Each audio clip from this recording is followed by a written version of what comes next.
Rolling? What happened on 9/11 is a phony, and we've never learned the truth about 9/11.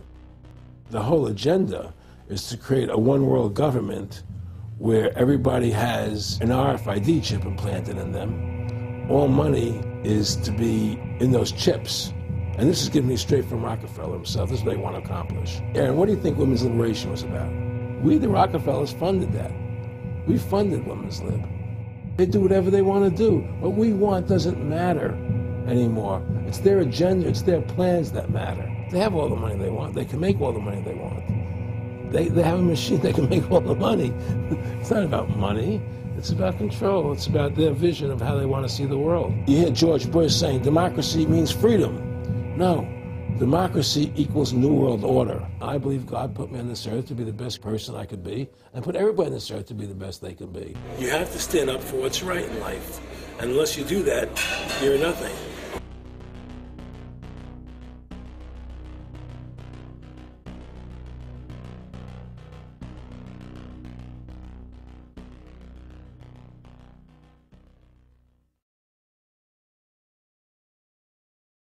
Award-winning filmmaker turned freedom fighter, Aaron Russo was an amazing individual.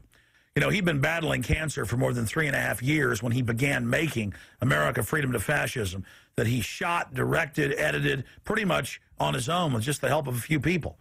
An amazing individual. A long life of award-winning films, of hard work, and for standing up for the Bill of Rights and Constitution. When we first went and shot this interview, I put it out on the web for free. But parts of it have never been seen. So here today, you're going to have a chance to see the in-depth interview, the final interview with Aaron Russo. But his important work lives on. He made one of the definitive films exposing the elite that control this nation and the world, the private Federal Reserve. And the information he put out 2 years ago rings more true today than ever. And his film, America Freedom to Fascism, and Mad as Hell, and the other great works he did, just continue like ripples in a pond to light bushfires in the minds of men and women everywhere. So this film is dedicated to the one, the only, Aaron Russo. You rolling? I'm honored to be interviewed by Alex Jones, a truth seeker, fighting for justice in America. Now he's charming me. It's getting me all smiling. Aaron, when did you start to think something was wrong in the world, or start to find out about the whole banking cartel and the Federal Reserve System, the New World Order? Well, that was a progression of events. I've always been a very independent person, always believed in individuality, and that we were put on this earth to be unique individuals to fulfill our God-given potential, and that the only way to fulfill your potential is to be free, to find out who you are, and to make your errors, to make mistakes. And as I grew up, I began to realize more and more the government was inhibiting me in things that I wanted to do. And what happened, I was very successful in the ladies' lingerie business. I worked for my dad. He had a small undergarment business. And I created the first ladies' bikini panties back in 1963, actually. And then I opened up a nightclub in Chicago called the Electric Theater that opened up the day Martin Luther King was assassinated. All right, and so the city of Chicago was in flames the day my club opened, and nobody came out to the club. And well, what happened was that that was the year of the Democratic Convention in Chicago in '68, and so my club became a hangout for the hippies, and because they wanted to go to Chicago and protest what was going on. And I was having a concert at my club one night to raise money. And the police raided the nightclub, my club, for no reason at all. And I was standing outside in my office overlooking the street, and I saw all these paddy wagons pulling up in front of my club. And I was a 24-year-old kid. I had no experience at all, really. So what are these paddy wagons doing here? And then I saw all these cops getting out of the paddy wagons coming into my club. I said, oh my God, they're raiding me. And so I ran down to the stage, and I got on the stage, and I stopped the band from playing, and I said to the people in the audience, we're being raided, so sit down on the floor, cooperate, and pull out your identification and cooperate with the police. And as I said that, two of the cops from behind threw me onto the floor and grabbed me and started dragging me out of the club. I'm going, you know, victory, victory. You know, I'm playing it for all it was worth at the time. I was a kid. And then I saw the fire department there. And the fire department was dumping garbage cans, the garbage all over the floor. And I thought to myself, well, why are they doing that? You know, very quickly as they were dragging me out. And I didn't quite understand it. So they threw me into the paddy wagon. As I got into the paddy wagon, one of the cops grabbed my testicles from behind and squeezed. And I went into the paddy wagon in gigantic pain. And the next person that came into the paddy wagon, the cop, as he was stepping in, the cops took the billy club, smashed him on the head with it, and just split his skull, you know, for no reason. I mean, there was nothing wrong. So that was kind of your wake-up. That was my awakening. Like, what is going on? I thought this was America. So I initially blamed it on Chicago and Mayor Daley, thinking it was Chicago. And anyway, it was the headlines of the newspapers the next day. You know, there was my picture in the newspapers, the headlines, electric theater short-circuited, it was raided. And in the article, they went ahead and they said that the reason they raided the club was because the fire department came there and saw it was messy, full of garbage, and the hippies started attacking them, which was totally not true. Those dirty hippies? It was totally false. You know, it was a complete fabrication. So they ran a false flag on you. They framed you. Yeah, of course. You know, and I was in shock. I said, people lie like that? People actually do these things? I couldn't believe it. You know, it was an awakening to me. And I went on television. I told people on television that they lied. Nobody cared. Nobody cared what the truth was. You know, it was shocking to me. And then a week or 2 weeks later, I forget exactly what it was, two cops come to see me, a lieutenant and a sergeant, a captain and a sergeant. And they said, Mr. Russo, we're sorry if you got hurt that night at the club in the raid, but we're here to tell you that if you want to keep the club open, it's going to take $2,000 a month, and we're going to come see you once a month, and whenever we have to raid you, we're going to call you, you know, and we'll let you know we're going to come in tonight and raid you. This was mafia. Well, the police mafia, Yeah. You know. And actually, it was actually more interesting than that. They said, listen, there's the A plan, there's the B plan, and there's the super deluxe plan. And this one, of course, each one, of course, that much money a month. Which one do you want? What was the super deluxe? That's the one I took. That was a $2,000 a month plan. And I took that plan, and I paid them $2,000 a month, and they left me alone. And whenever they were going to raid the club, they would come there, we're going to have a phony raid tonight, you know, just to look good for the people in the neighborhood, you know. So that was your first big education? That was my education into corruption in government, you know. But I really thought that was basically Chicago. I didn't realize it was the whole country was like that. And so that was my wake-up call, that people lie and cheat and steal. And I thought everybody was always honest and nice and decent. And I had no idea about any of these things. Well, what happened with me was that they finally, one day they came to me and they said, look, we can't take your money anymore. I said, why, what's up? What's going on? I said, we have to close your club. There's elections coming, and the aldermen in the neighborhood don't want you open anymore. So we can't take your money. So I had to go to court and fight them, and they were trying to close the club. And then one night there was a fire, and the club never reopened again. The club just closed, and that was the end of the club. And they burned me down. And that was the end of my experience. And then I moved back to New York, where I met Bette Midler, and I ran into her at a little nightclub she was playing called The Improv, and I thought she was fabulous. And through a series of events, I began managing her. And as soon as I started managing her, her career took off like a rocket. You know, it was just fortuitous, I guess. And we became very, very successful. And through managing Bette, I started producing shows on Broadway where I won the Tony, and I produced a television show where I won the Emmy with Dustin Hoffman and Bette, you know. And then I produced The Rose for her, where she got Academy Award nominations. And then that led me to producing Trading Places, which everybody knows. You know, I think it's the best Eddie Murphy movie. Well, it's a good one. I don't know if it's the best, but it's a really good one. And I'm very proud I made that movie. And so in my mind, I feel as if I've made a classic comedy in Trading Places.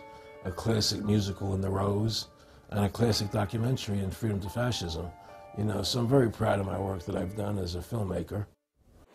Aaron, why do you do this? What's the philosophy of your life? What do you think life's all about? I think the importance of life is to like yourself. If you don't like yourself, nothing means anything. To like yourself means you have to respect yourself. To respect yourself means you have to take actions that you respect if somebody else did them. And what's the point of living if you don't like who you are? You can have all the money in the world, and if you look in the mirror and you don't like what you see there, what's the point of it? So to me, the most important thing is that I like who I am, and that I take actions that I would respect if somebody else did them. That you live a life of character, honesty, truthfulness, and I believe that a person has the ability to mold their character like a sculptor could mold a piece of clay. You know, there's no saying that a leopard never changes its spots. I don't believe that. I believe people have the total ability to mold their character into what they choose to be in their life, what their ideals are. And that's what I try to do with my life. I am not the same person today as I was 30 years ago. I've changed a lot because I wanted to be something better than what I was before. And my philosophy is that you have to like yourself, you have to be a decent person with character and integrity and honor. And that's what's important. Back in the late 80s, I was a pretty big silver trader and gold trader. And I don't think I've ever told this story on tape before. I was a pretty big silver and gold trader. And I always paid my taxes. And I took what was a legal tax deduction on my silver trades.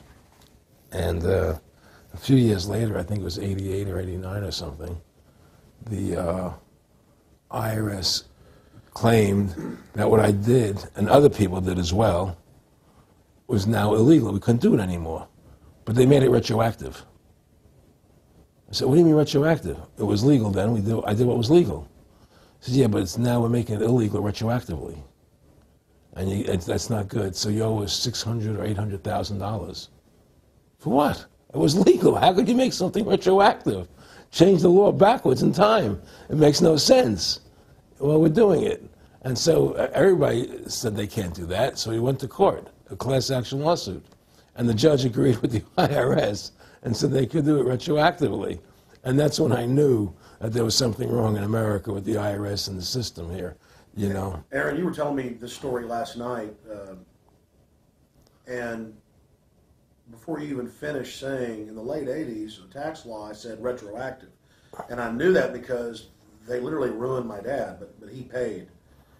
He didn't know. He still thought this was America. And it was legal tax law, what you're supposed to do. They said retroactively you owe, and with not just retroactive, but they said you also have penalties and interest. That's right. So how do you have penalties and interest on something when they retroactively change the law? Well, first of all, you can't retroactively. How can you do anything retroactively? Penalties and interest are a farce. The whole thing, because they do whatever they want to do. And that's when I realized America is not America. It's not the land that I was taught it was. Because they can do whatever they wish to do. And there's nothing the citizen can do about it. Now, you've made America Freedom to Fascism. I want to walk through that film, and I want to encourage everybody out there to get a copy of it on DVD. It was also in theaters around the country, and I think the best film out there on the Federal Reserve and the IRS and the whole banker scam, and I want to discuss that with you here.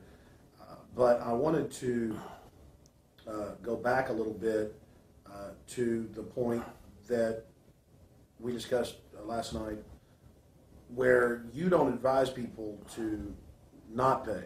And I do the same thing. People say, well, wait, you're saying it's a scam, but you're saying go ahead and pay it. And I like the way you summed it up. Well, it's really fairly simple. I mean, since making that movie, you know, many people come to me and ask me whether they should pay their income taxes or not, you know, and I never advise people not to pay. And the reason I tell them, I said, look, I've done a lot of research. The Supreme Court has ruled that the IRS has no authority. The 16th Amendment did not give the IRS the authority to tax your labor and your wages. That's a fact. All right, the Supreme Court is the law of the land, you know, and the IRS does not trump the Supreme Court. However, that being the case, the fact is, if the mafia would come to you and say, we want $2,000 a month or we're going to hurt you, I would not advise you not to pay them, because you may get hurt by not paying them. Whether it's legal or not doesn't necessarily matter. You're going to get hurt if you don't. It's the same thing with the IRS. They can hurt you. They can put you in jail. They can torture you. So if you don't pay them, you may get hurt. So I never advise people not to pay. You know, I tell people, yeah, pay your taxes. Look what happened to Congressman Hansen. Yeah, Congressman Hansen's a great example. Pay your taxes. But you know what? Shut down the Federal Reserve System, and eventually you won't have to pay those taxes anymore. See, the IRS is a symptom of the problem. The real problem is the banking industry and the bankers in this country. That's where the real problem lies. That's the root of our problem. That's why we've lost America, okay?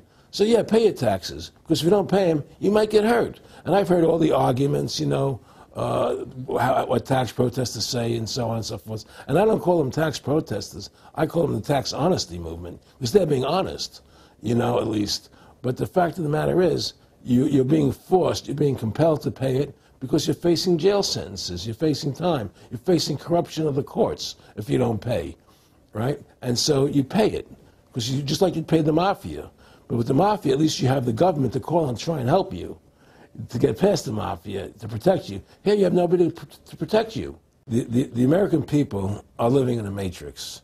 They don't understand the truth of how things are working in this country, you know. And let me give you an example of what I'm talking about.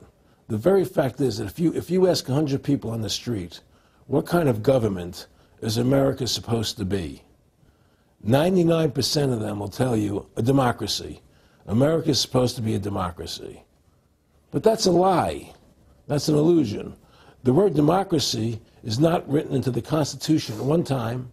It's not in the Bill of Rights. It's not in the Declaration of Independence. The Founding Fathers hated the idea of a democracy. They thought it was the worst form of government there is. And I agree with them. Because in a democracy, 51% of the people control 49% of the people. If you're part of the 49%, you're not free. America was founded as a constitutional republic. And in that constitutional republic that we have, 99% of the people can't take away the rights of 1%. You have your rights because you were born with them. You have God-given human rights that nobody can take away from you. The government, the majority, no matter who they are, I can't take away your rights. And that's what our founding fathers gave us. But the psychological operations that they do to us, they make us believe that we're a democracy and that majority rules, you see? And they want you to believe that. Because then they tell you this poll says this many want this and this many want that and this many want this, and it doesn't have anything to do with anything. Well, Hitler was elected. Hitler was elected. Hitler did everything legally. And in a constitutional republic, a minority is protected against a majority. Wasn't it Benjamin Franklin, to paraphrase, that said democracy is two wolves and a sheep voting on what's for dinner? Exactly. And then he also said, in a republic, the sheep would have a gun to protect himself, you know. And that's the truth. America's not a democracy, but you ask the most intelligent people what form of government America is supposed to be, they'll say a democracy. Because that's what they've been brainwashed. They've been psyoped into believing that. They believe that we're in Iraq. They believe we're in Iraq to promote democracy. The word democracy, you hear George Bush saying democracy means freedom. No, democracy equals New World Order. Democracy equals slavery. The word democracy is not synonymous with freedom. It's the opposite of freedom. Democracy is the worst form of government you can have because it's majority rule. And the government can tell you exactly what they want to tell you to do because the majority wants it. I don't care what the majority wants. I live my life as I choose. And if I don't commit violence, theft, or fraud against another human being, I can live my life as I wish. That's my choice. And if I'm allowed to make mistakes, because when you make mistakes, you learn from them. You grow as a human being. We're put on this earth to become the best individuals we can be, to fulfill our God-given potential, right? We're not here to put on this earth so that the government can tell us how to live our lives and what we must do. We put into these systems and these paradigms. No. The same thing in health. You know, if you're sick, you have to have a certain protocol. Nonsense. You know, be individuals. Think for yourself. Have critical thinking. You know, and so what's happened is that because they've taught everybody that we're a democracy, which is not true, now, so then in 1913, they bring the Federal Reserve System into being, right? And now you have this Federal Reserve System, which then in 1913 got the right to create money for the government, when before that the government created its own money. Now the government, when it needed money, had to borrow it from this private bank called the Federal Reserve, which is a private bank owned by individuals, incorporated in Delaware. And so what happens is now the government borrows money from them to fund the government. Then the government says, well, we have to pay these people interest. How are we going to pay them interest? Let's impose a tax on the labor of the American people, which never existed before, to pay the interest of the bankers.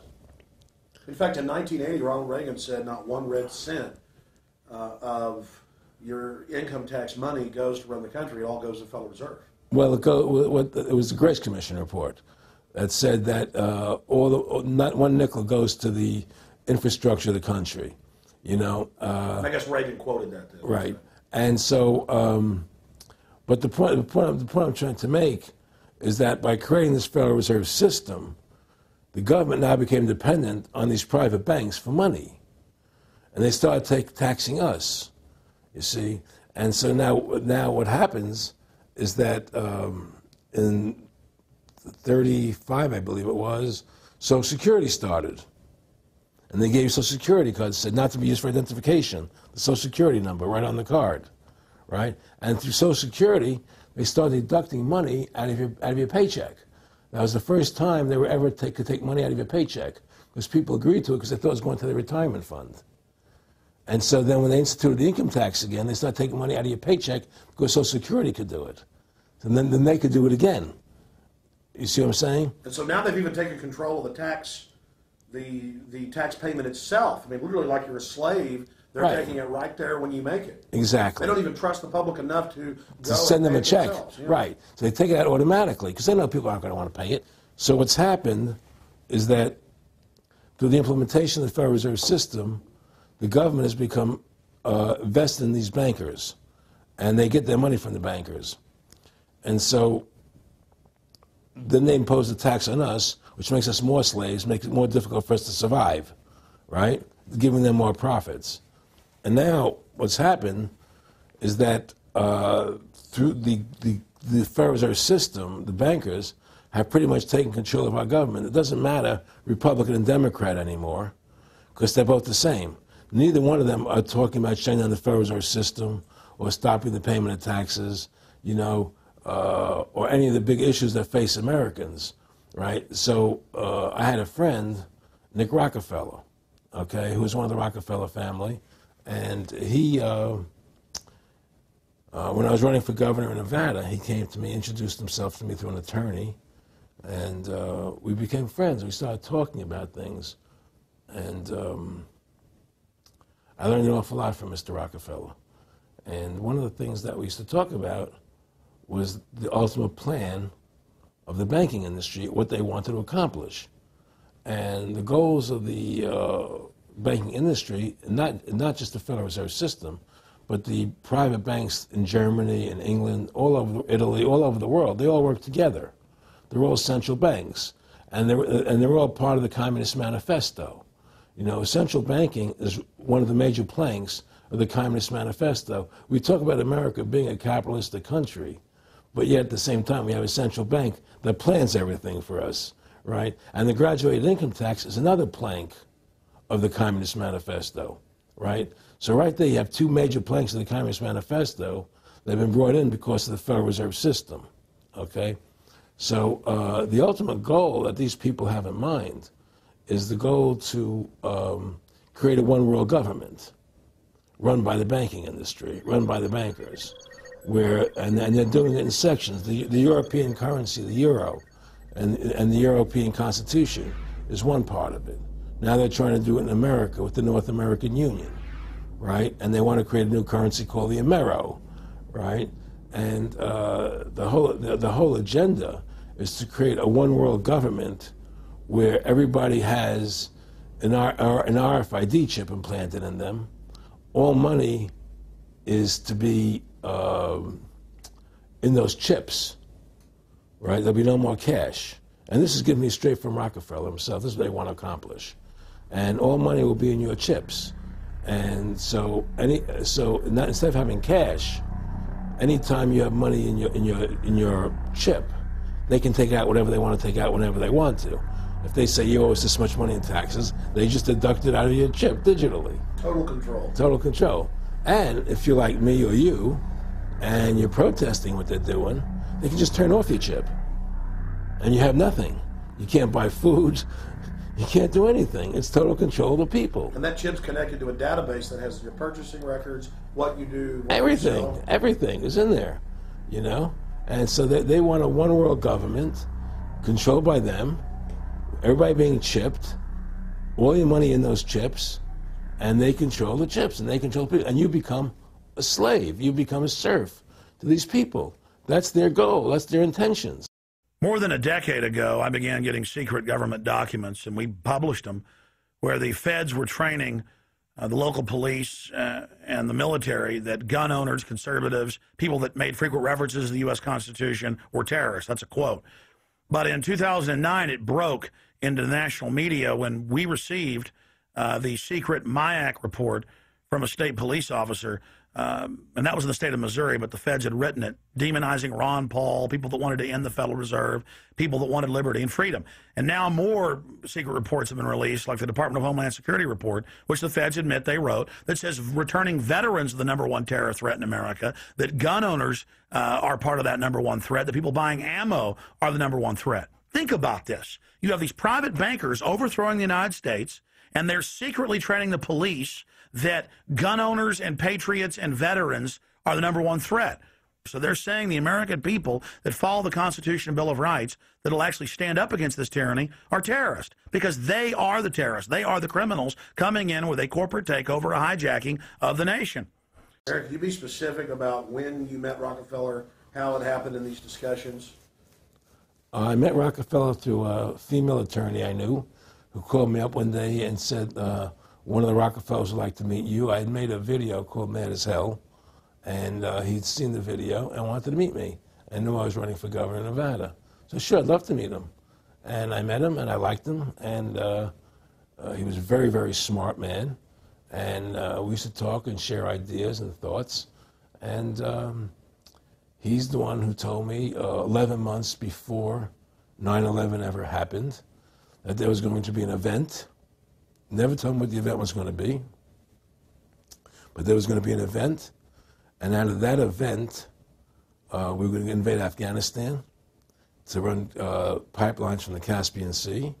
We were going to invade Iraq, you know, to take over the oil fields, establish a base in the Middle East, and make it all part of the New World Order. And we'd go after Chavez in Venezuela. And sure enough, later, 9/11 happened, and I remember he was telling me how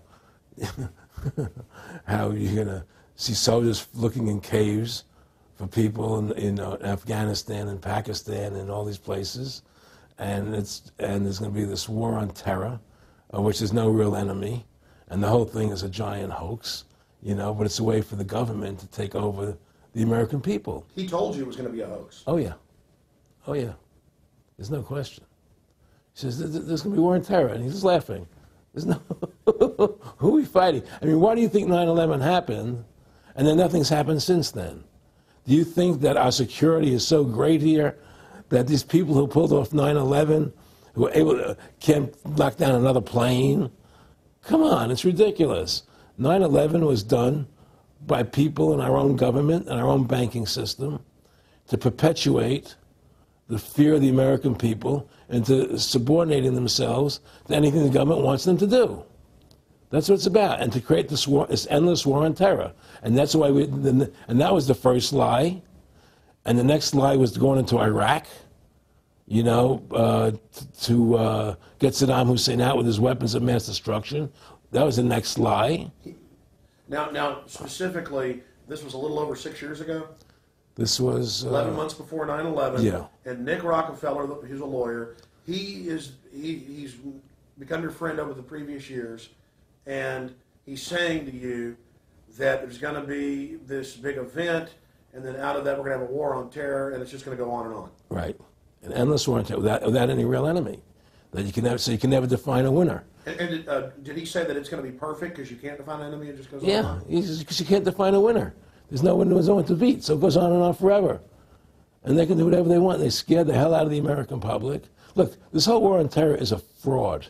It's a farce. It's very difficult to say it out loud because people are intimidated against saying it. Because if you say it, they want to make you into a nutcase. But the truth has to come out. That's why I'm doing this interview. The fact of the matter happens to be that the whole war on terror is a fraud. It's a farce. Yeah, there's a war going on in Iraq because we invaded Iraq. And people are over there fighting, you know. But the war on terror, it's a joke, you know. And until we discover what really happened on 9/11 and who was responsible for 9/11, because that's where the war on terror emanates from. That's where it comes from.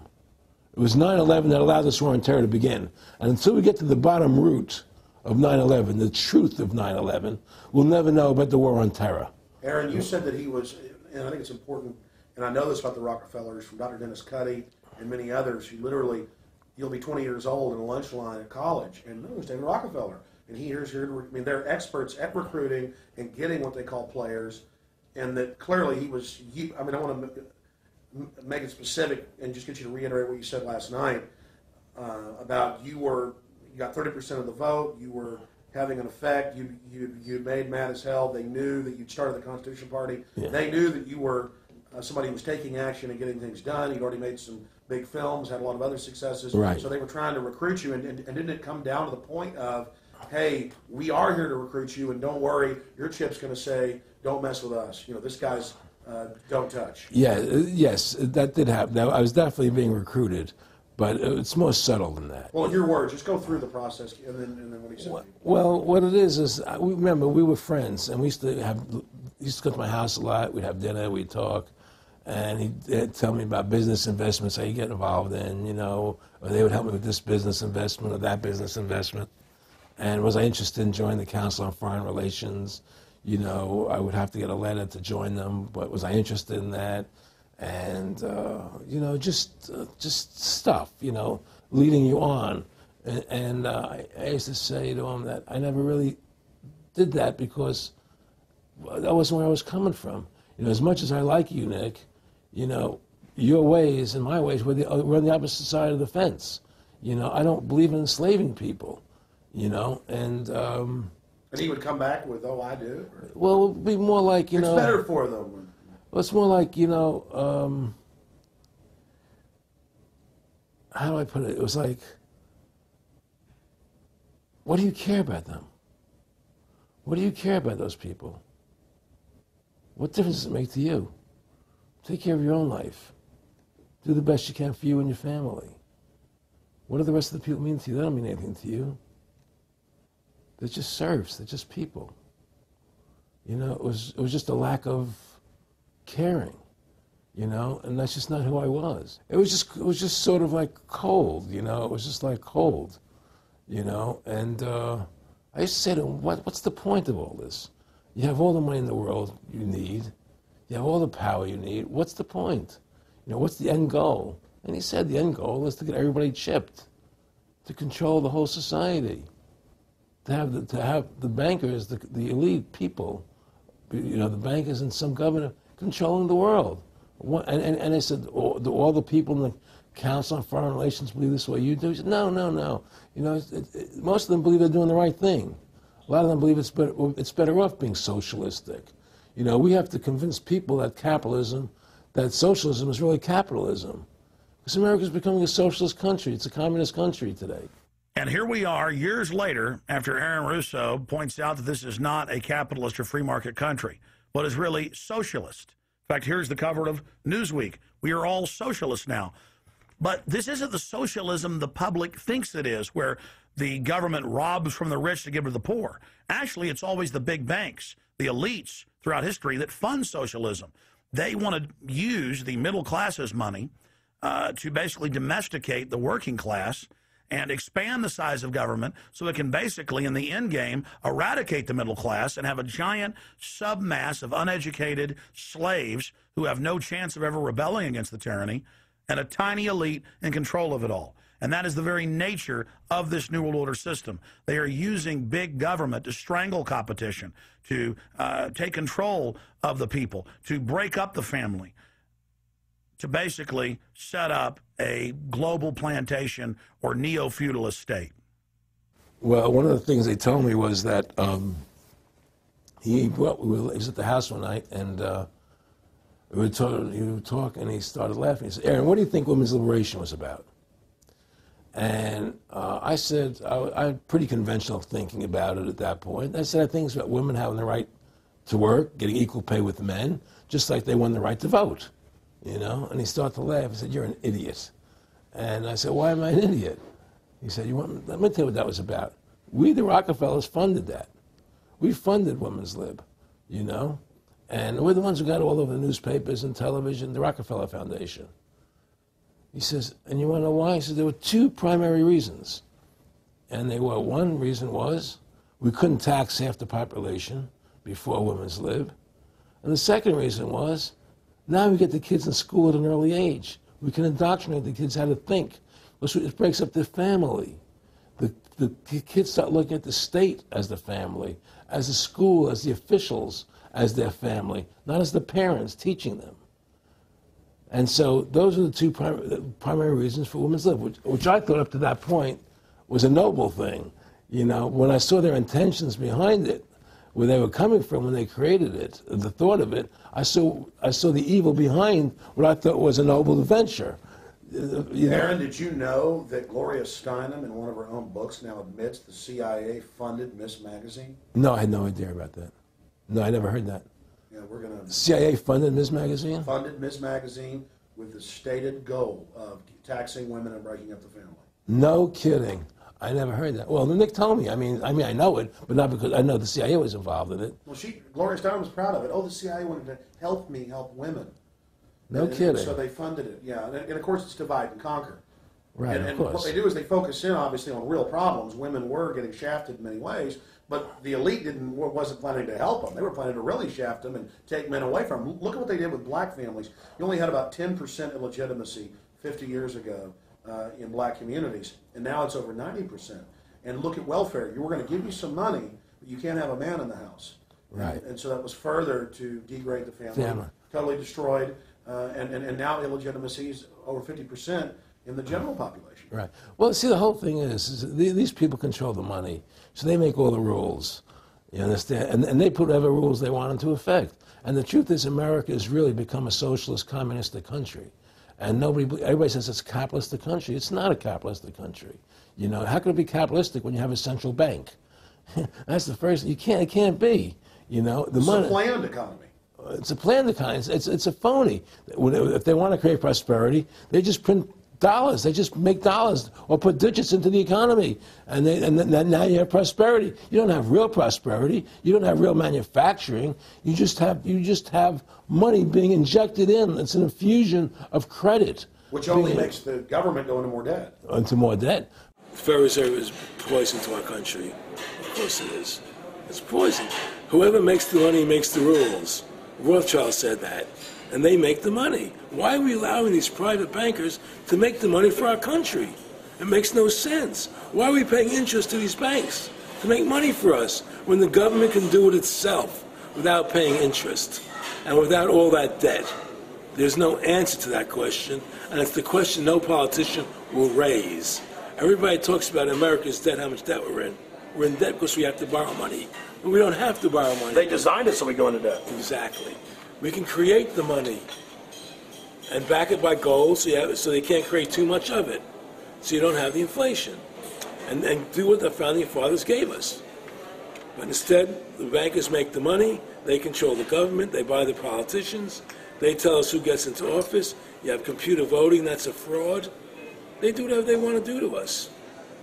They do whatever they want to do to us. And it has to stop.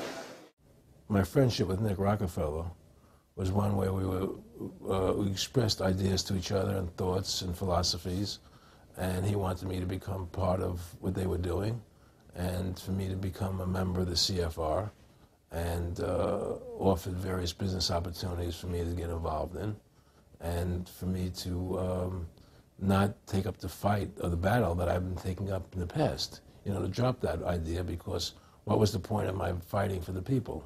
I was a guy who was very successful in the movie business, and I saw the truth of what was happening. I try to express it to the people. And rather than having me express it to the people, they wanted me to join their side because I was a mover and a shaker. And rather than me opposing them, to join them. It was real simple. And he tried to recruit me into that situation. And I didn't go for it. Did he get angry when you didn't go for it? No, no. And, it's like, I remember one time he said to me, you join us, so you have an ID card there, and, you have a chip, and your chip will say KMA on it. And I said, what does KMA mean? He said, it means kiss my ass. And anybody stops you, a cop or whatever, and you show them your card or your chip, and they'll know to leave you alone, because you're one of us. One of the central pillars of tyranny is that the establishment is exempt from the laws that they pass for the rest of us. We saw it in Rome. We saw it with Hitler. We saw Richard Nixon saying, look, I'm the president. If I break the law, it's not illegal. We saw George Bush and Dick Cheney say that. We see Barack Obama continuing that, saying, I'm not going to give detainees real trials. I'm going to give them secret kangaroo military commissions trials, and we're going to hold them in secret camps, and I've got executive privilege. It's the same thing over and over again. And one example of hundreds that are out there was a story back in April of 2008 out of the Orange County Register. And this backs up exactly what Aaron's talking about with Mr. Rockefeller saying, I got a chip in my hand, kiss my ass. Here's just one example of hundreds. Special license plates shield officials from traffic tickets. And it goes on to say that 996,000 plus vehicles in California are exempt from no insurance, reckless driving, speeding, running through toll booths, running red lights, on and on and on. And who is it? It's state employees. It's federal employees that can go and get exempt. It's police. It's government bureaucrats above the very laws they try to enforce on us. This is tyranny. And so literally all over the nation, they've tried to pass it in Texas but failed. They want it where the police are above the law, where the government officials are above the law, where they have immunity, where they can't be prosecuted for crimes. Congress exempts itself from most of the tax laws and other laws that they put on the rest of us. They're exempt from Social Security, and they get a pension that pays out on average 5 times what citizens get. Again, it's already happening. So the chip in the hand and saying they're above the law under the guise of national security, that's what the 1947 National Security Act and now this whole Homeland Security system is all about. Why are you fighting for the people for? What is that about? The people just, they have to be ruled. They have to be, the Constitution, what you're standing for, is only for a few people. It's only a few individuals that can live that way, and we believe that it's best for society to be ruled by an elite people who control everything. And I said, I don't believe that. I believe God put me on this earth to be the best person I could be, and put everybody on this earth to be the best they can be, not to be a slave and a sheep to you and these people. And I don't understand why you want to control everything. What is the need for that, And I asked them, do all the people in the Council of Foreign Relations feel the same way you feel? He said, no, a lot of them think they're doing the right thing. They think that socialism is the best way to go. They think that, that they're doing the right thing. But the people at the top, they all know the truth of what's happening. And that's what it is. So it's compartmentalized within the elite structure as well. Of course it is. Of course it is. I mean, all the people that are in the CFR, was that 2,000-3,000 people? I forget, like Dan Rather. They don't know what's going on. They join the CFR because it's prestigious. They think it's good for business. It's good for this. They don't know what's really happening. The evil that comes out of it, that's emanating out of it, and to me, the biggest evil is what's happening right now, because what happened on 9/11 is a phony, and we've never learned the truth about 9/11. That's the question I wanted to follow up on. He tells you 11 months before there's going to be an event, all this is going to happen. What did you think on the morning of 9/11? Where were you, and did you think about Nick Rockefeller and what he had told you when you saw those towers fall? No, I was actually in Tahiti when 9/11 happened, and I got a call from my son. And my son said, the Twin Towers, they were just attacked, and they were falling down or something. So what are you talking? I was in Tahiti, I was asleep. And he says, yeah, they were hit by a plane, da-da-da-da. And so where I lived, where I was in Tahiti, there was no television, so I had to run the other side of the island to a hotel where they had, and it was all on television, you know, and that's when I first saw the stuff on TV about it. And I didn't immediately equate it to Nick, you know, but when I realized that we're going to go into Afghanistan, Iraq, and as that developed, I realized what it was. How could there be a war on terror and actually say that we're having a war against terrorism and leave the borders wide open? If you were the President of the United States, or I were the President of the United States, and 9/11 really happened the way they want us to believe it happened, the first thing you would do is shut down the borders so people couldn't get in the country to harm you. But they left the borders wide open because the bankers want the borders open because they want a one-world government. They want a North American Union. They don't want borders here. The 9/11 was only a manifestation. It was done to create a fear in the American public, right? So that we will obey what they want us to do. And take Richard Reed, the shoe bomber. Here's a guy who was 6'6", ugly as could be. I heard he smelled. Okay, he sits in coach on a plane, lighting matches to put his shoe on fire, surrounded by people. It's idiotic. If you were going to blow up a plane, you go into the bathroom, you close the door, and you put your shoe on fire. You're not going to sit there surrounded by people lighting matches on a no-smoking flight. They want you to believe this nonsense. It's ridiculous. 7/7's come out now, and the majority of the British people think it's an inside job, and all the evidence points towards it being an inside job. Yeah, I mean what happened in England, London? Yes. All this is nonsense. It's just keep people in fear. It's this endless war on terrorism that doesn't really exist, so people will submit to whatever the government wants them to submit to. Searches, check your shoes, have ID cards, put chips in you, you know, where you become servants to the elite. That's what this is all about, you know? Restore America's republic to what it's supposed to be, get the bankers out of our government, get the bankers out of our government. Government should stop borrowing money from the banks. Government should make its own money, restore the republic, individual freedoms. That's what this country's about. And until we do that, we're gonna be slaves. I mean, to me, I see people like Bill O'Reilly on television, right? And I see how much they control the media. Like there was this girl on Bill O'Reilly the other night from an organization saying the world can't wait. And this girl was spot on. Everything she was saying was the truth. And all Bill O'Reilly could do was call her a lunatic. He couldn't challenge the facts. They just call people names. They can't, and until we just find that, look, this world, we're heading into a world of danger, possible nuclear wars, you know, because the banking industry is trying to take over the world. 9/11 is the beginning of the war on terror. That war on terror is leading us into Iraq, which is the next lie. So you had the lie of 9/11, how that happened.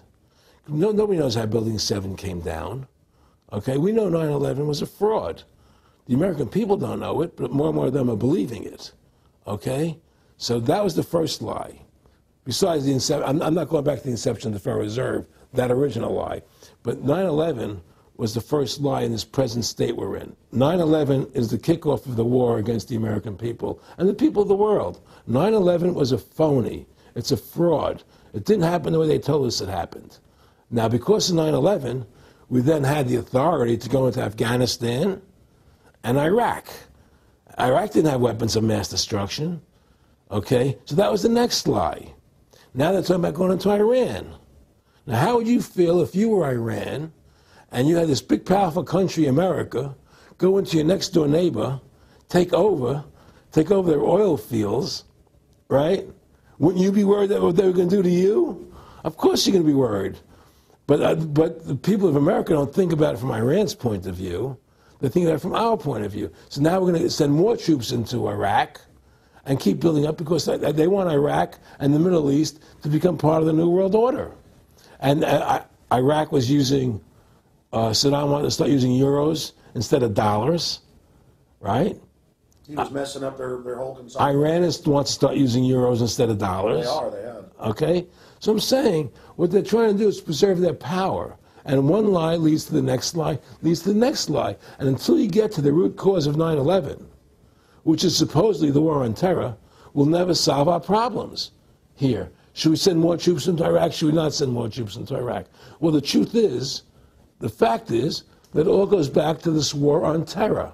Where did 9/11 come from? That's the root cause of everything. And until we have a full investigation, find out why Building 7 fell down, why they shipped all the steel out of America so quickly, from the buildings, why all the things that don't make any sense about 9/11, until we find out why it really happened, we'll never understand why there's a war on terror. And we'll never be able to prove that the war on terror is a phony. Nick and I discussed many things. One of the things we discussed, or he brought up in conversation, was reducing world population, and felt that there were too many people in the world. In a way, I agree. There are too many people in the world, but I don't think I have the authority to say who's going to die and who's not going to die. But they felt that they wanted to reduce world population, and he felt that it should be reduced by half. He even mentioned to me once they were having a real problem trying to solve the Israel-Palestinian problem. And he talked to me once about they were playing with the idea of bringing Israel to Arizona, and taking all the people from Israel and giving everybody $1 million and setting up Israel in the state of Arizona. Unbelievable. Just to end that problem, because that's a problem that they're not in charge of, in a sense. They're not controlling that problem. They're very arrogant. They can do whatever they want to do. We've given these people the authority to create money out of thin air, and through that device, they control everything. And if you want to win the battle to stop that, you have to deny them the ability to create money. It's only because they can make money that they have all this power. They literally have the money machines. They have the money machines. They can print it. They can do whatever they want to do. They own everything. Aaron, we take over pretty quick. If we were the guys that issued the money, everybody had to come give us real assets for the use of this money we just printed up. People. I tell people, why in the world does the American government borrow money from the banks when they have the ability to create it themselves without borrowing it and paying interest on it? Why? And nobody can answer that question. Not one politician ever raises that. Why does the American government borrow money when they can create it without paying interest? Well, we did create it up until 1913. And so people say, well, because if the American government does it, it'll create inflation. That's the answer. I say, well, let's look at it.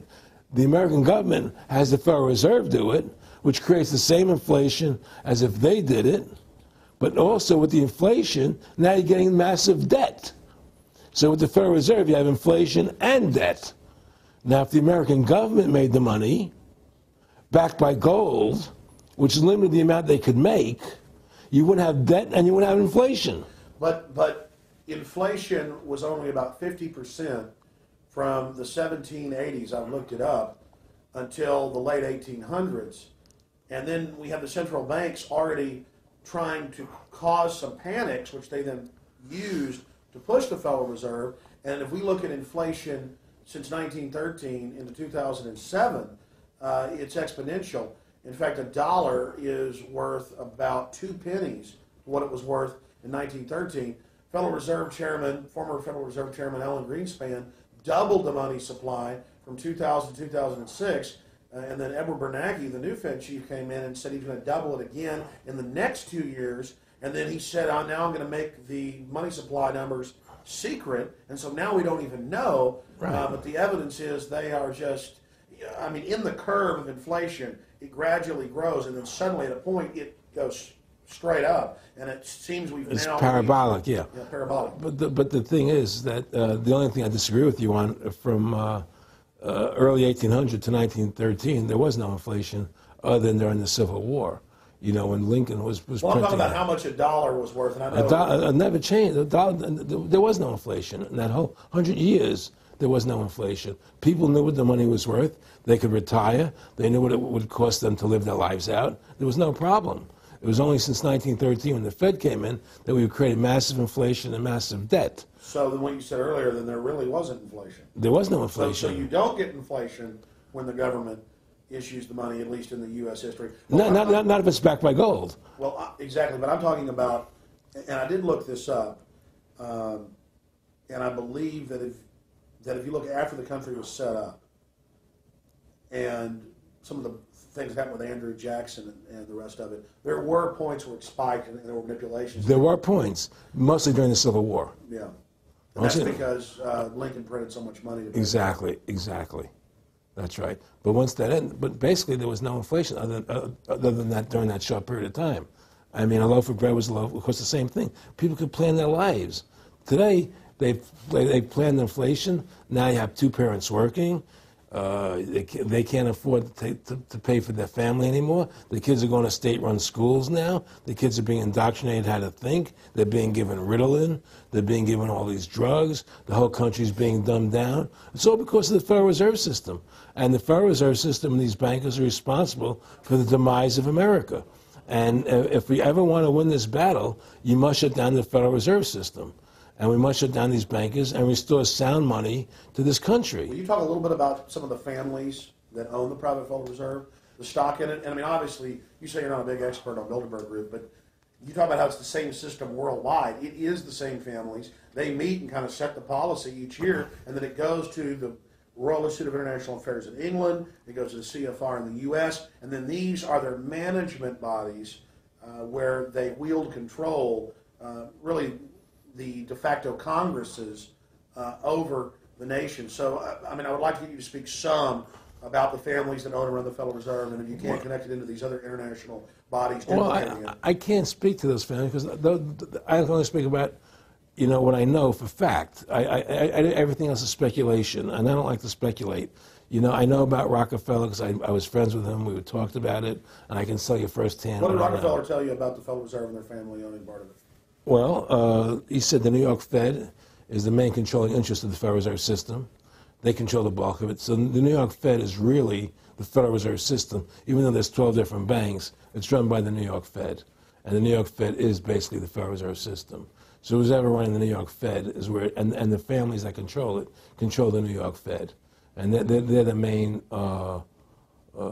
engine behind the Federal Reserve System. And that's a wing of the Bank of England. Well, the Bank of England and the Federal Reserve are partners, you know, and the Bank of England is a private bank, and so is the Bundesbank in Germany, and the Bank of all the banks of the G8 countries are all private banks. They're private central banks. And look, what happened in Europe? Didn't Europe vote down the European Constitution? Yes. They're still doing it.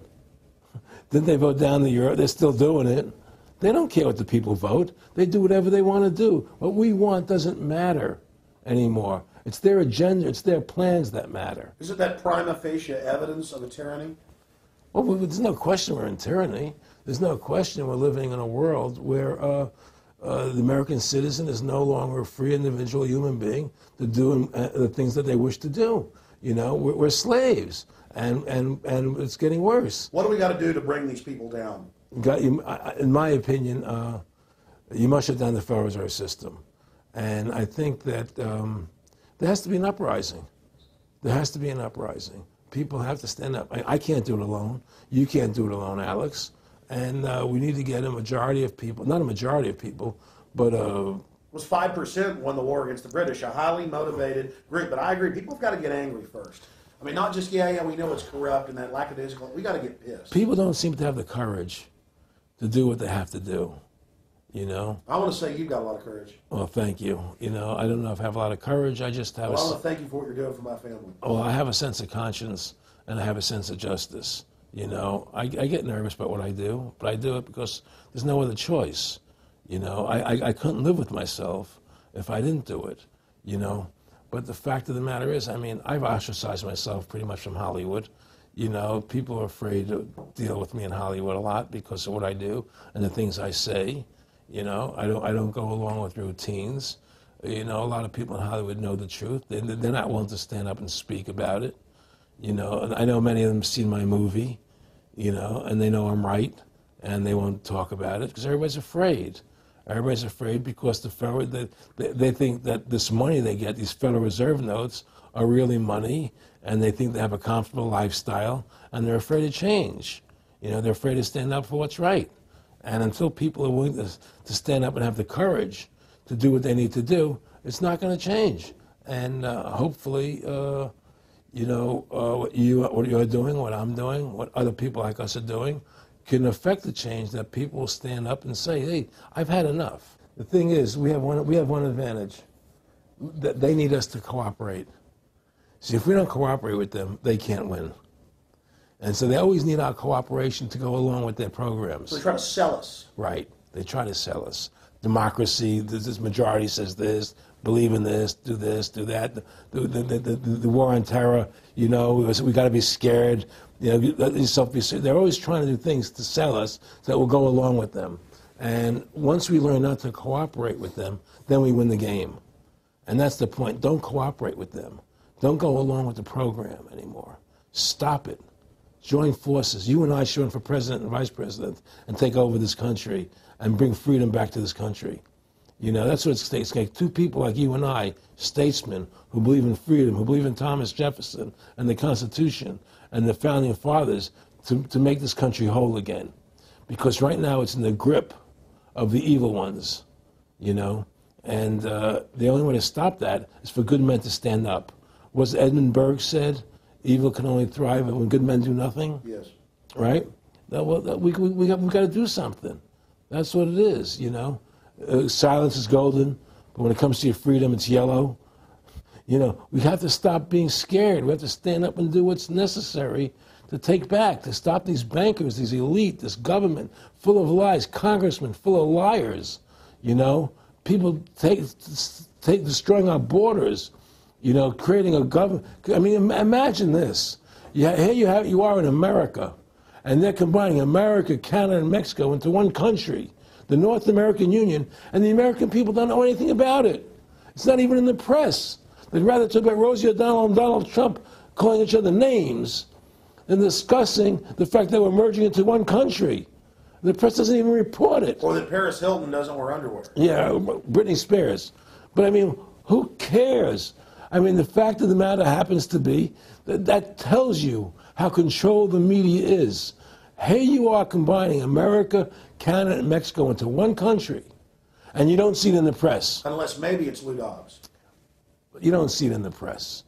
You just don't see it. It should be the top story everywhere. Everywhere, and not a word about it, really. Why? That tells you there's the evidence that it's controlled. They don't want the American people to know what's going on. That's why they don't protect our borders.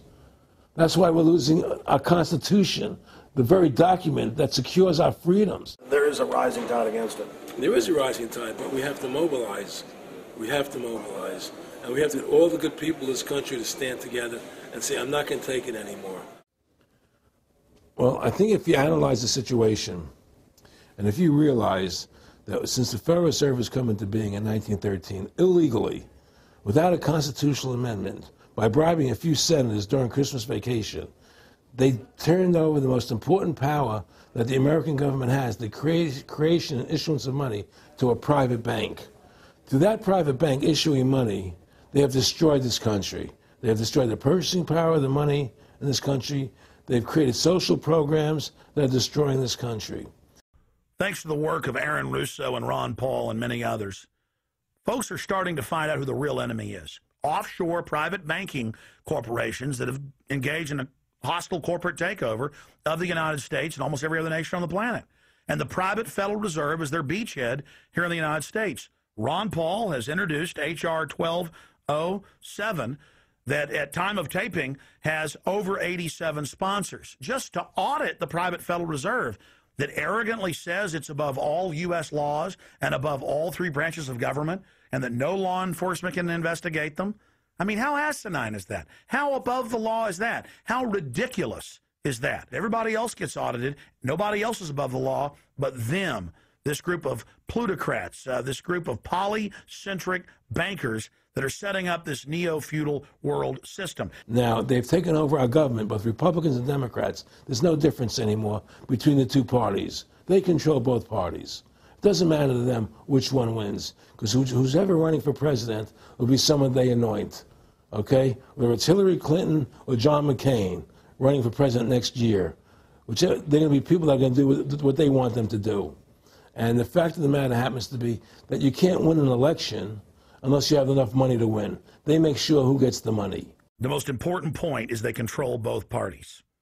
And the public continues to only focus in on the distraction of the left puppet and the right puppet instead of looking at the puppet masters. In fact, more and more of this is coming out. Top Senate Democrats, bankers own the U.S. Congress. Senator Dick Durbin on Chicago radio station last week blurted out an obvious truth about Congress. This is from Salon, that despite being blindly obvious, it is rarely spoken. And, quote, the banks, hard to believe in a time when we're facing a banking crisis, that many of the banks created are still the most powerful lobby on Capitol Hill, and frankly, they own the place. So there is one of the most powerful Democrats in the country, top Senate Democrat, saying bankers own the U.S. Congress. It's true. Let's admit it. Let's stop debating the two puppets they put out in front of us, the liberal puppet, the conservative puppet, and then every time we wake up to one of the puppets, they just replace it with another puppet. Let's look past the puppets to the puppet master above them that's controlling the puppets. That's all Aaron Russo and myself and Ron Paul and so many other people are saying. Let's get back to a culture of liberty versus tyranny, not this left-right diversion. You know, when folks are sick of Obama in 4 to 8 years, they're going to put a Republican in, and they'll put out different rhetoric but carry out the same operation. Because as the top Senate Democrats said, the bankers own the place, even though they engineered the crisis. And make no mistake, they did engineer it by design. Their own documents, their own IMF and World Bank documents admit that. And out of this crisis, they're setting up the new Bank of the World, according to Time Magazine and Newsweek and the Wall Street Journal and just hundreds of publications with headlines like, and now for world government, in the Financial Times of London. They create the crisis and then say, okay, our Ponzi scheme's falling apart and bankrupting you. Give us $12.8 trillion in the first 6 months of the banker bailout. And now they say, we'll set up a Bank of the World you pay your carbon taxes to, and private bankers will rule your life, and we'll pay private greenhouse gas carbon taxes to two firms owned by Al Gore, and this is publicly admitted. I mean, this is how bad the scamming is getting. And we've got to wake up. We've got to say no. We've got to get angry and get in the face of the New World Order. Again, the private offshore bankers own America. They own both parties, but they get you in a rah-rah, Coke versus Pepsi, Redskins versus Cowboys, fight. And you get in this little political fight as followers instead of looking past that to the actual global elite and what they're setting up. So through these bankers attempting to taking over America, knowing that America was the freest nation in the world, it was necessary for them to take over America, take away our gun rights of freedom to bear arms, and create a country where we become slaves. Because once they take over America, the rest of the world becomes a lot easier for them. And so by creating 9/11, an event to terrify the American people that were being attacked by terrorists, you create a world where there's an enemy that can never be pinpointed. You can never win the battle. It's a 100-year war. It's a never-ending war on terrorism, right? So you're always fighting this war. And through the war on terrorism, which is the 9/11, which is the first lie, then you create the war on terrorism, which is the next lie. Then you create the war in Iraq for weapons of mass destruction, which is the next lie. And it's one lie to the next lie to the next lie. Now it's going to be Iran, the next lie, sending more troops and a surge into Iraq. Think about what Aaron Russo is saying here. The war on terror is a war on the American people and the people of the world. You see, the elites always sell the public on tyranny by attacking a minority that's unliked first, or the outsider. Oh, we're just getting rid of the Bill of Rights and Constitution and having secret arrest and FEMA camps and the Military Commissions Act for foreigners. It's just for them. And now the federal government has been caught saying that gun owners, conservatives, people buying ammunition, they've been caught saying that returning veterans are the #1 threat to Homeland Security. And in a way, that's true. People that know about the Bill of Rights and Constitution and know that our country is being taken over and hijacked by foreign banks, I guess they are the threat to the criminals that have done this. That's all the New World Order is a private corporate takeover of the nation states, of the governments of the world. And then these private corporations bring in a tyrannical form of neo-feudalism that they call corporatism or fascism. Mussolini said that fascism should properly be called corporatism. And that's what it is. And they create the socialism to get control of the wealth and to control society, and then they pipe the profits to themselves. So they socialize the general public to get control of us, but it's private above us. It's basically just slavery.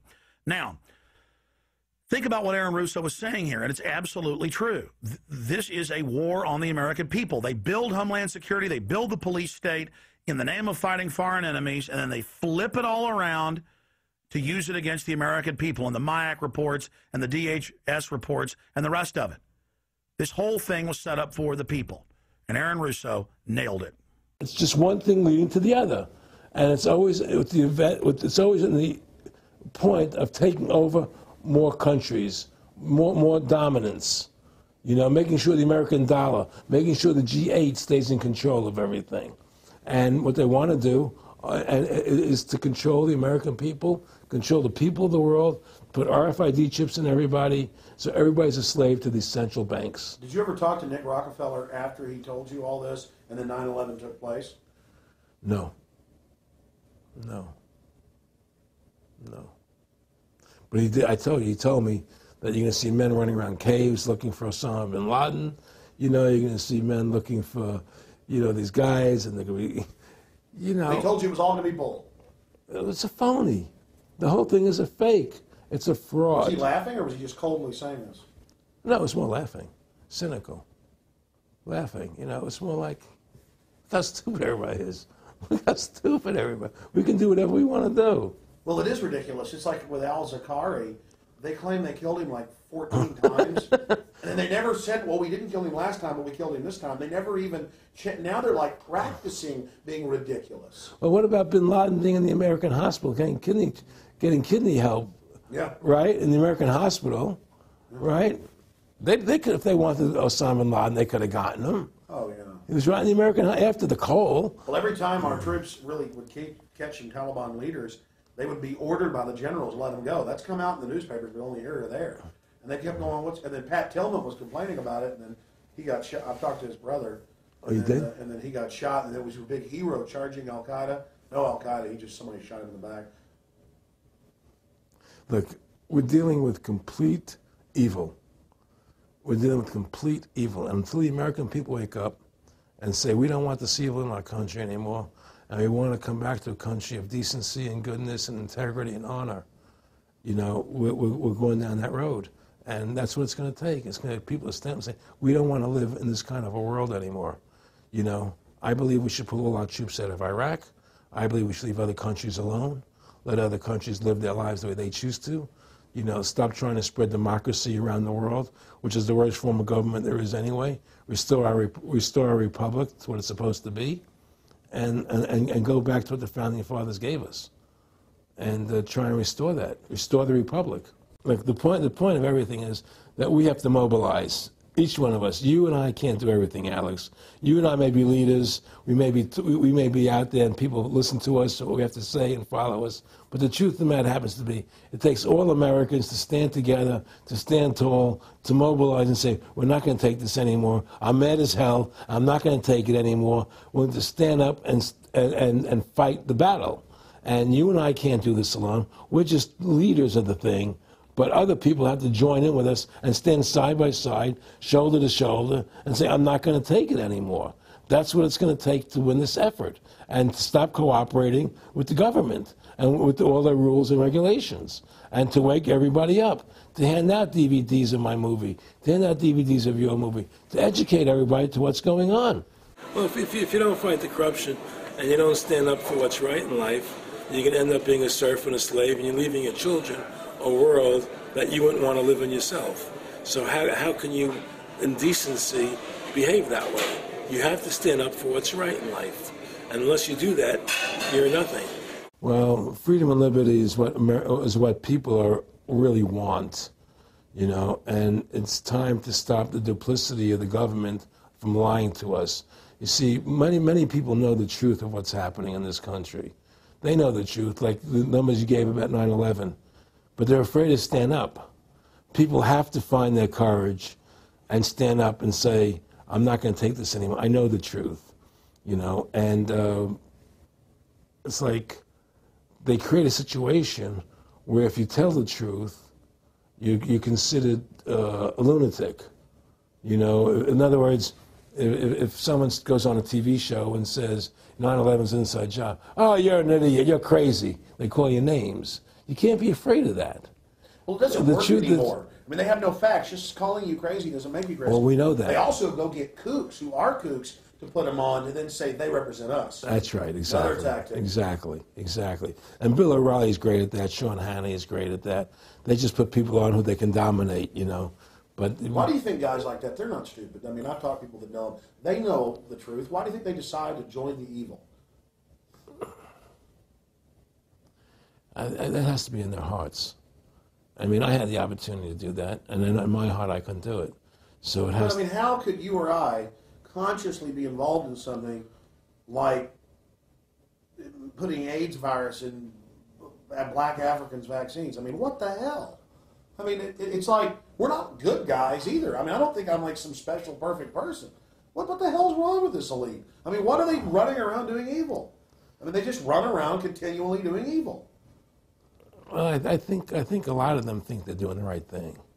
I think a lot of them think they're doing the right thing. Not the top elite, but people within the system, you know. But I think that it's all about, as Nick said to me, it's about control and power. They have all the money they want. They can make all the money they want. They have a machine that can make all the money. It's not about money. It's about control. It's about their vision of how they want to see the world in their eyes. And, you know, you and I believe in individuality, in the person being the dominant thing, the individual being the dominant person. Today we live in a world where institutions are dominant, not people.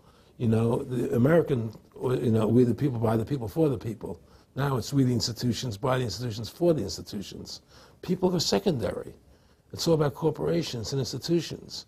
And the Federal Reserve is the biggest institution in the world. You know, if you ask somebody what's the biggest corporation in the world, they'll say Google or Walmart or Exxon or something. But the biggest corporation in the world is the Federal Reserve System, right? And all the other corporations feed off the nipple of the Federal Reserve System. Well, it's like the Monopoly game. The bank always wins. It has unlimited money. It's not the people playing on the board. Exactly. The bank owns the board, the box, the right. And the shelf it's sitting on. But that's because you gave them the ability to make the money. You have to take that away from them. We need to take the bank away from the private bankers. Exactly. You have to take the creation of money away from the private bankers, and you'll solve 95% of your problems. Well, I mean, look at America. 10% growth rates every year like China's having right now. The U.S. had 10% growth rates until the Federal Reserve took over. And then if you look at that, it all starts really going downhill from there. Well, they destroyed the American worker. What they've done, here's what's happened. The Federal Reserve has created this massive inflation in America, which means that the American worker has to keep making more money to keep up with the cost of living. The more money they make to keep up with the cost of living, the less competitive they become in the world economy. So now what happens is we have to pay our workers so much to keep up with the cost of living, say, well, screw the American worker, let's go overseas now and get the cheap labor. But really, that's a war being waged against the middle class. Of course the bankers print the money. Really, this is a war being waged against the middle class. The bankers print the money. Everything they're doing is about destroying any private pools of wealth or independence. Yeah, but what I'm trying to say is, because of the inflation that they've created, they've now allowed other countries to outcompete us. You see, because other countries don't have to pay as much money as we have to pay here to our workers to survive. Yes. So now we're not competitive anymore. So we've lost our manufacturing base. We've lost our competitive. In the old days, the American worker, you wanted to buy everything American. You wouldn't buy anything from Japan, which was cheap crap. And what does that leave us? It leaves America this military force, and so the elite's giving us a deal. We'll continue to build up your military and give you homeland security jobs, shift your economy over to being the bulldog enforcer of the New World Order. Exactly. You can either and by controlling the economy, they force everybody into that position. That's exactly correct. That's exactly correct. And there's no more manufacturing here. We're a service economy. We do nothing. We provide nothing. We provide nothing to the rest of the world anymore. Well, first of all, Freedom to Fascism is a movie that everybody should see, because we show the fraud of the income tax. We show how judges put people in jail for no reason. We show the corruption of the justice system, and we show how the Federal Reserve came into being and how it's controlling society, and how all the central banks of the world are working together through the Bank of International Settlements in Switzerland, which is the central bank for all the central banks, and how they all work together to create this one world government, the one world order, which is what they're trying to do. So Freedom to Fascism is a movie just to get you a good basic education about how the world is really working. And I really want everybody to see that movie, critical. In terms of the CFR, in terms of compartmentalization, I mean, there are many good people, I believe, that are part of these organizations who don't even understand what the organization's really about. People like when I was in Germany doing cancer treatment, there was a gentleman there who was visiting a friend of his who had cancer, and he was a member of the CFR, and we were talking, and I showed him the movie. He said, "Oh my God, I'm going to resign. I had no idea this was what the CFR was about." He had no idea. He was just a nice guy who thought he was in this prestigious organization. Yeah, a lot of it's about getting good people, and so you can watch them. Keep your friends close, your enemies close. Well, no, it wasn't even that. It was, well, a lot of people join the CFR because they think it's a prestigious organization. It'll help them in business, make good business contacts. They didn't have an understanding that the CFR is really about world domination, about how they and the Trilateral Commission, the Bilderbergers, all work together, with the banks to control the people. A lot of them don't understand that. They don't see the big picture. Oh, it's CFR, it's a prestigious organization. I'll meet this one, I'll meet that one. I can do good business deals out of it. It's just business to them. The CFR wants to get the people in there that have influence and power, and so they're part of that. So they're not opposing them, It's like the whole country today is becoming the haves and have-nots. You're getting the very, very wealthy, the middle class is being destroyed, and you're getting the poor people. Isn't this just a slick mafia that took over and uses fancy PR? Well, you can call it mafia, you call it whatever you want, but it's definitely a criminal organization. There's no question about it. But it's a criminal organization that has prestige, that appears to have what's the word I'm looking for?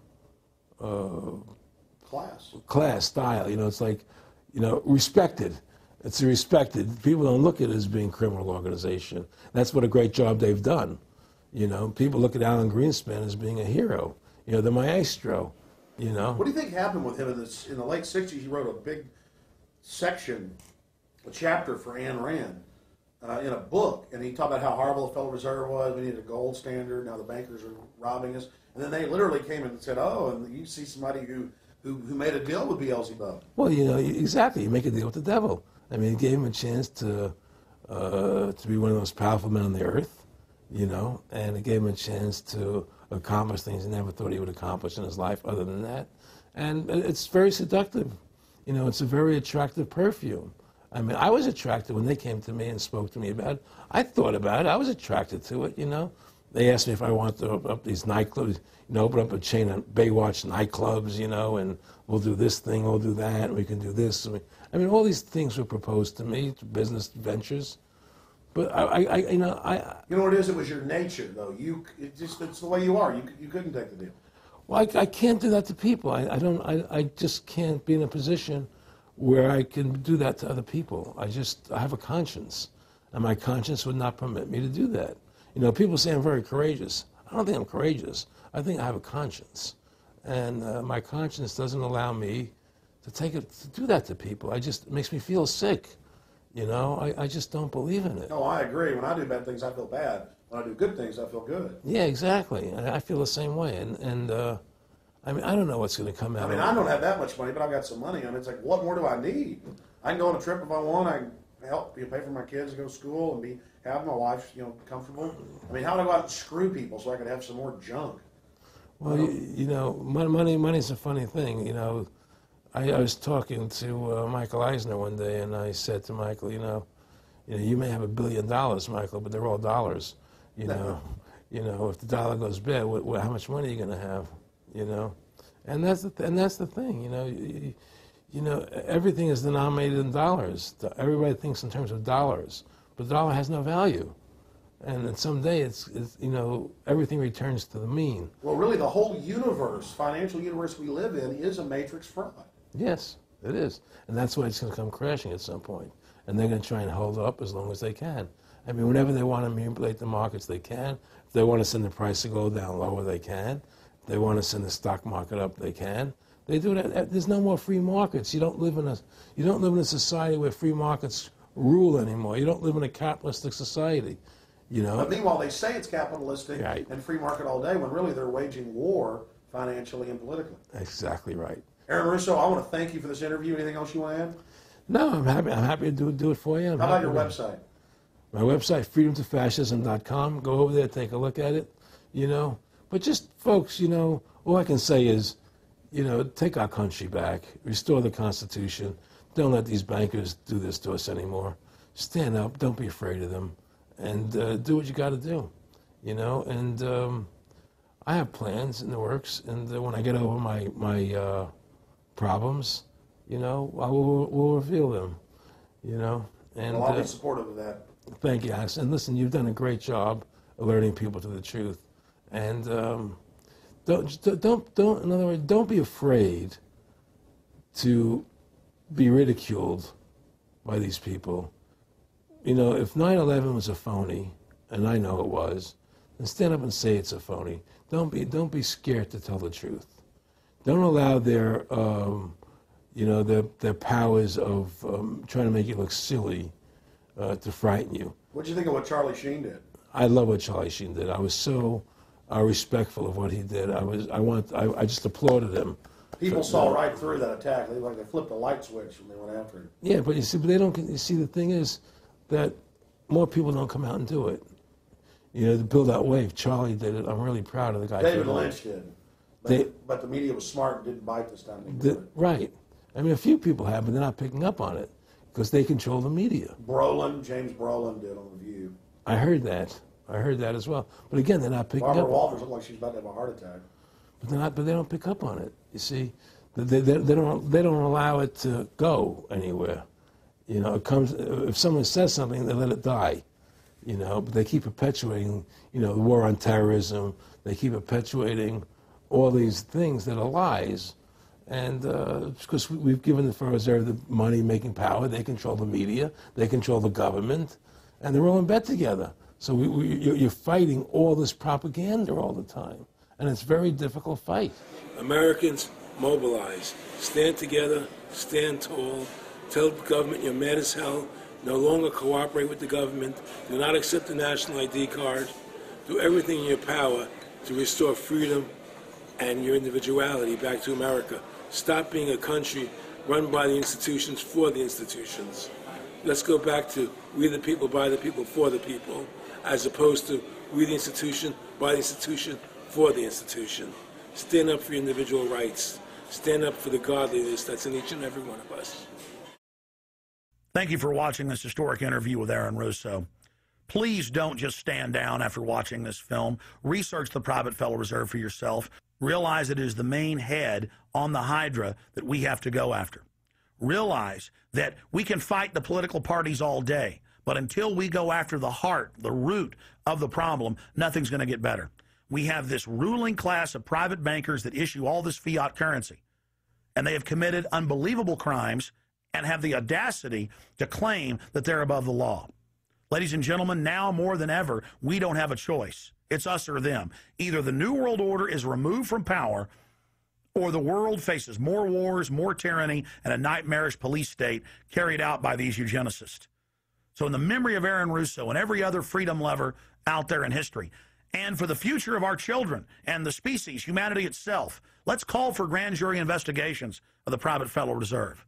Let's arrest the bankers. Let's kick these foreign corporate criminals out of our country and get our constitutional republic back. Let's stop being distracted and diverted by the liberal and conservative puppets they stick up in our faces on television. Let's look past the front men to the actual architects of the New World Order and bring them to justice. There's no way these arrogant bastards can get away with this. if we expose them and speak out against them. And more, it's coming out even in the mainstream media that they are a pack of criminals who are above the law and who have hijacked our nation. But they're only above the law in our minds. We have to expose them as the criminals they are and bring them to justice. Look in the mirror. You are the solution. Take action and join the ranks of folks like Aaron Russo, Ron Paul, and so many others. God bless you all, and thank you for watching this presentation. Now spread the word about the true enemy of the people in the Fed, in the New World Order, in the hegemony of private central bankers.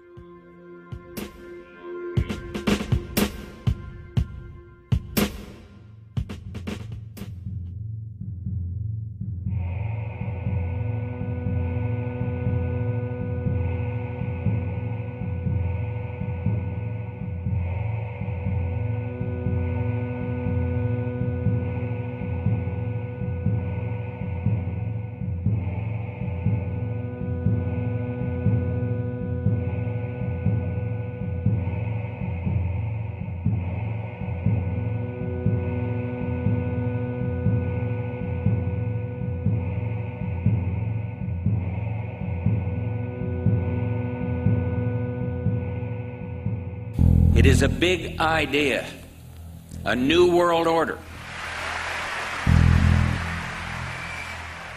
In the near future, Earth is dominated by a powerful world government. It's known as the Bilderberg Group. Could their objective be world domination? For thousands of years, their dark order grew. Now, as they hail the birth of the New World Order, their great dream of exterminating 80% of humanity is at hand.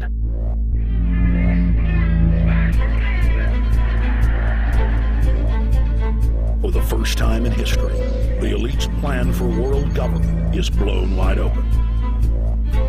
You will learn the secret that drives the entire New World Order agenda. Bilderberg is making great progress toward a world government. Only an educated, informed public can stop them in their tracks. Alex, it's Chalabi, eh? For the first time, all the pieces have been put together. The dots have been connected, and the picture is crystal clear. Earth's ruling elite believe they have discovered the fountain of youth. But before they can attain it, 80% of us must die. A psychopathic technocracy is establishing world government so there can be no escape from their plan.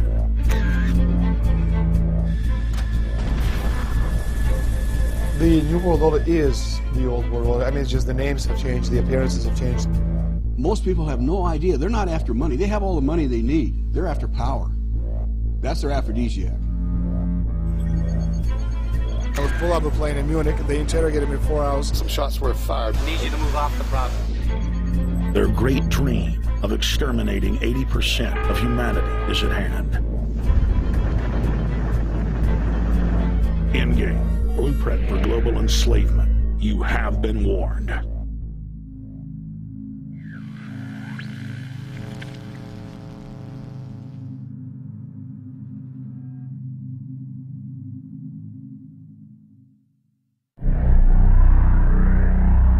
Obama is notoriously a liar.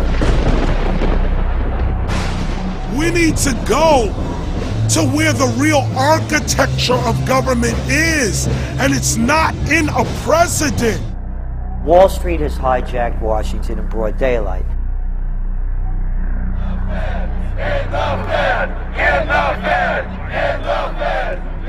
Well, Obama's already fudging. He's fudged since day one in this election. The elite are using Obama to pacify the public so they can usher in the North American Union by stealth, launch a new Cold War, and continue the occupation of Iraq and Afghanistan. The globalists are outside all the nations. That gives them safety, and they play countries off against each other. We've got to give them a stake in creating the kind of world order that I think all of us would like to see. Partnership and cooperation among nations is not a choice. It is the only way. What they're doing is using the existence of the United States to act out their Wall Street fantasies of world domination and maintaining their capital structures and maintaining their system of looting. The fight that this country has been waging since its inception is for the central bankers not to take over the country. President Barack Obama is only the tool of a larger agenda.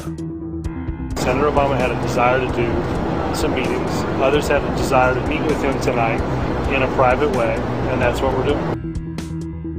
Presidential candidate Barack Obama was publicly criticizing the North American Free Trade Agreement in a bid for votes, but privately telling Canadian officials not to worry about it. If you talk to our generals, they are desperate for is a civilian counterpart to our military force. What do you call this thing where you get this false sense of gratification, but because a black man is in office, everything's gonna be all right? No, everything's not gonna be all right. So I know how unpopular it is to be seen as helping banks right now, especially when everyone is suffering in part from their bad decisions. I promise you, I get it. The Obama deception. The truth strikes back. Get your copy of The Obama Deception today at Infowars.com or download it in super high quality at prisonplanet.tv.